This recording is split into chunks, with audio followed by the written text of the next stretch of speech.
A U.S. Customs and Border Protection officer was sentenced to 30 months in prison for taking a bribe at the U.S.-Mexico border, according to the Department of Justice. Jose Rosalio Fuentes, 58, pleaded guilty in February 2020 to accepting $6,000 bribe from Juan Carlos Gonzalez-Villa, a convicted and deported felon.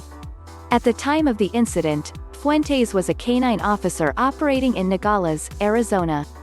According to sentencing filings from the District of Arizona, an unidentified person first messaged Fuentes and inquired about what would happen if Gonzalez-Villa, who had several warrants out for his arrest, turned himself in at the border. Prosecutors allege that Fuentes took this inquiry as an opportunity to enrich himself. "I was going to tell you, if he wants to go to jail, he will be in jail for 5 years, Fuentes responded.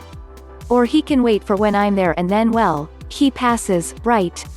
The parties further developed the bribery and smuggling scheme over the course of several days. A later message indicated that Fuentes needed the bribe money to pay his utility bills. "I would like to see if it could be $6,000, at least to pay for this month's utilities because I'm also behind. Please if you could make it 6, thanks. Bye." On February 10, 2018, the scheme was a go. Once Fuentes took over the pedestrian inspection desk, Gonzalez-Villa and the unidentified person arrived at the port of entry and were waved to Fuentes' line.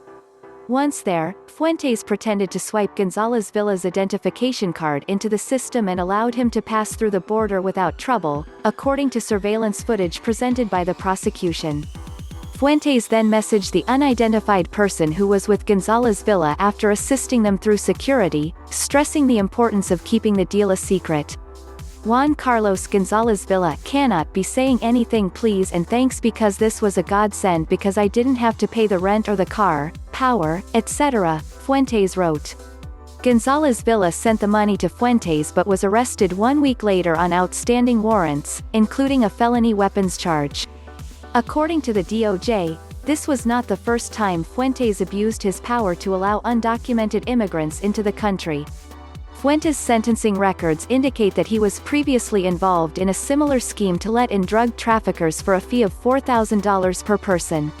One instance reportedly resulted in Fuentes being scared that he had inadvertently smuggled in El Chapo, the former leader of the Sinaloa Cartel. The prosecution further alleged that Fuentes had previously messaged with the unidentified person traveling with Gonzalez-Villa about using his CBP position to bring methamphetamines, heroin, and even bodies across the border. Once arrested, Fuentes lied to the FBI and claimed that he never met Gonzalez-Villa and denied allowing undocumented immigrants over the border.